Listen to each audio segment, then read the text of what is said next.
Propagating Change, everybody, the podcast from Teibel Inc. I'm Pete Wright. That's Howard Teibel. It's nice to meet you.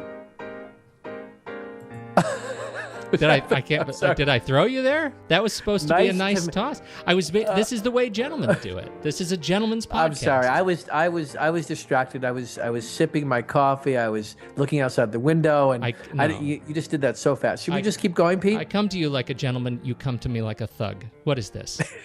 Here's what All right, I want to talk attention. about. No, you better, because this is a big one. I'm throwing you I'm throwing you a fastball here. We talked last week about the challenges facing the finance office, and we talked a lot about these concepts of relationship management, communication, and leadership in the organization. And I started spinning. I have to admit, I got to thinking, which is a really horrible thing to have happen. I'm ready. I got to be thinking about this idea of loyalty. Loyalty to you? Well, I take that as a given.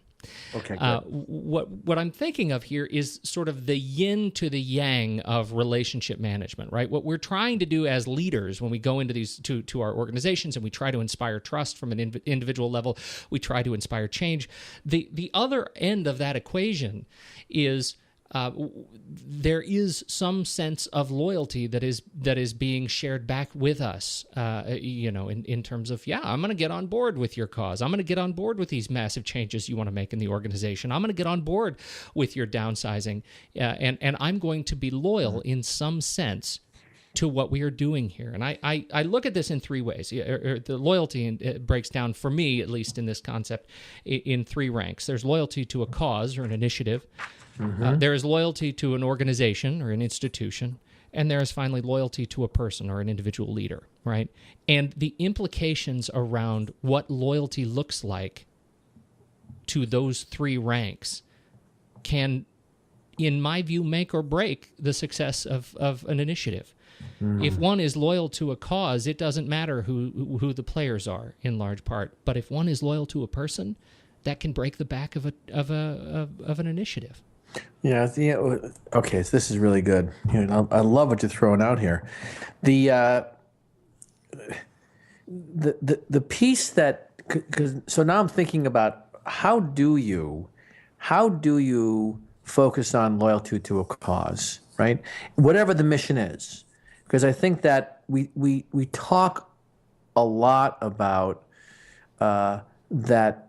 Everybody knows, and when we're being polite, it's really about being loyal to the big picture, to the mission of the institution, and everybody will nod their head. And then when they go back to their offices, there's different loyalties, right? And it's often, what's tough about it, it's so personal.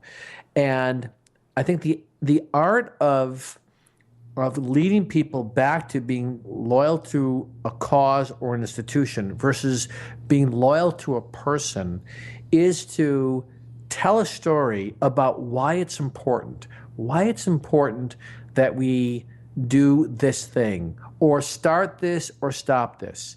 Because if we don't tell a good enough story about why it's important for the institution to change, why it's important to change the business model, we're never going to get people to engage in the question that's going to challenge what they're loyal to. So, for example, what I've heard a lot, and I've seen over the years, whether it's in the higher ed space or in the corporate space, when people bring in consultants even to look at process improvement, for some people that's a euphemism for downsizing. Right. Absolutely. The people are like, okay, we know what's really going on here. Management is trying to downsize. And if there's any of that perception, what happens is, and I think this is human nature, is that we look at the relationships around us and we say, we're going to defend and be loyal to those relationships. And even if for the institution, it might be the right thing, I am not going to turn my back on the person who's been working next to me for 30 years. And maybe if I put that relationship aside, maybe if I said, you know what, are they really contributing to this? Are they really giving their best still? I might say, you know what, this person really should be doing something different or could be in a different area. But I can't tell you, that is the number one thing that's difficult to talk about in higher education, in the work of higher education, in the people side of higher education, not the students. In many ways, this is completely invisible to the students, the trustees, the boards, the news. This is the kind of thing that goes on behind the scenes that really we work around. We actually work twice as hard because we don't want to confront this. And we hold on to things a lot longer than we should out of that kind of loyalty. So when I think about, well, how do we attack this? Well, it really requires getting in there and clarifying this is why we have to change. And sometimes it is a willingness to make tough decisions. There's no way to get around this, that if I work next to you, Pete, in an organization, and we've been together for 25 years, and somebody comes in and says, we're going to redesign how this division is organized, I would be nervous for you. You might be nervous for me. And ultimately, because we've established such a strong bond, that's going to trump my commitment to whether or not it's going to help the mission of the institution. So it is a dilemma, Pete. And I don't know if there isn't an answer. It is a leadership conversation. It's a willingness to tell the truth about why we're doing this, and then be willing to listen to others' pain, because there is a grief that people go through when change happens. Right? And as a result of loyalty being tested, when your organization comes to you, if your loyalty is primarily with the organization, you came to the organization, you give of yourself and of your spirit every day to the organization, and it comes to you and says, you know what, we have to make some changes that are going to hurt, and those loyalties are being tested, that is a betrayal, and that is a personal and individual betrayal. Yes. And the way leaders deal with the acceptance and sort of the healing that comes from that sense of betrayal is seems to me to be fairly important. Yeah, and there's a whole spectrum of doing that well and not doing that well, and the difficulty with this for leaders is you're never going to make everybody happy. No, and it really seems to me like there is a demonstration of your own loyalty.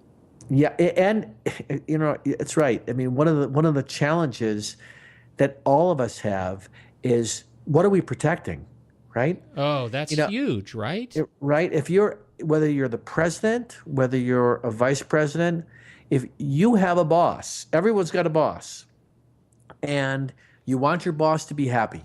So one of the first things you're going to do is make sure that you're giving your boss what they're looking for. The president, it's the trustees. Vice president, it's the cabinet, it's the president. So there's this hierarchy that plays out in the world. And the key is that there is a collective view that we're working towards something that has a mission, and we're in this together. And ultimately, what's going to be tested along the way is our ability to both manage up, to give those who we work for what they need, but also effectively work with our peers and manage down. So the closer you get to this, the more you realize how difficult it is. And I think that the number one thing that makes a difference is, in this conversation, is the willingness of leaders to tell the truth and to say, here's the situation. And the more they either try and couch it in, oh, it's going to be easy, we're going to put this new system in, it's actually not going to be, it's great, you're going to love it. That is such a setup for failure. Mm-hmm. Because the truth, if they told people, is this is going to be difficult for 3 years, right? Who wants to hear that message? Right. But it's either pay me now or pay me later, right? You can say right now, we do this wonderful training. You're going to be set up. This is what you're going to be able to do you couldn't do before. And next thing you know, you're in a year and a half of a nightmare. And I'm in a number of projects where that's the story I'm hearing. The alternative we could do is, this is a painful pill. The transition is going to be difficult. We're in this together. It's not going to be easy, but we're going to work through this together. The more that is spoken up front, the more people, when they're going through it, it's an opportunity to rise to the occasion, as opposed to being slammed with, they lied to us. Right. Well, I love the way you put that, because it's a sense of, let's get closer to our loyalties, closer to understanding the clarity behind our loyalties, and the understanding that loyalty goes both ways. Exactly. This is a complex topic, and I think there is certainly more to talk about. But I value your time and wisdom in diving into this one, because I feel like this is like we talked about last week. This idea that change comes from the individual out, and I think this is at the root of some of our real human reaction to complex change. Well, how I'd want to end this conversation is, because this is a good reminder for me, and I've been thinking a lot more about this idea of identity and who we think we are. So for example, consultants are, if you do it long enough, depending on the nature of what your consulting is, you could end up being told that you're an expert. And I think being an expert in one breath is a high accolade and opens doors, but it's also a trap. Because being an expert presumes that I know something that you don't know, that I have something that you don't have. And I think that where we make mistakes, and this is a bit of a digression, but I think it's relevant to this idea of identity. What is our value? So, for a finance person, they might think their value is their financial acumen, their ability to manipulate numbers and spreadsheets. But I would suggest the transition that has to happen for that side of the house is a recognition that their value might be educators. Their value to the institution is more about teaching others why what they're doing is important, and not about how effectively they can put together and communicate a balance sheet, right? Same thing in my work. I don't think my value is that I'm an expert. I think my value is my ability to communicate something and then put it in somebody else's lap and say, so given that, what are you going to do about it? I could give you some ideas, but ultimately, what are you willing to do and put a stake in the ground around? That's a much harder thing. It's much easier to have someone tell you what to do than have to think for yourself. And I've built a career around trying to do that. I think institutions and people that work in institutions have to step back and say, what value do I really have to offer? And I would argue it's not necessarily what's in your job description. It's much bigger than that. Much bigger. I think that's a great way to end. You sound like you're just, maybe we'll just go out and, it's almost like a kind of meditative close. It is, right? That's what it feels like to me. I'm like thinking about loyalty and who I'm loyal to and what my identity is. You've given me all these giant things to think about, and now I feel like I need to go. I need some time in a dark corner to just with a few candles. But Pete, don't forget it. It's really all about you.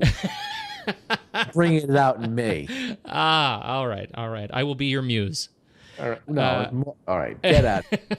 Howard, take us out, Pete. Thank you so much for your time and wisdom, Howard Teibel, and thank you, everybody, for joining us, listening to the show. You can find us at teibelinc.com. It's right there on the main page. You can't miss it. And you can subscribe to the show in the iTunes podcast directory. It is still, by far, the number one way that people find us and listen to the show every week. You subscribe for free, and just make sure you don't miss a single episode of the podcast from Teibel Inc. We sure appreciate your time and attention, and we'll catch you next week on Navigating Change.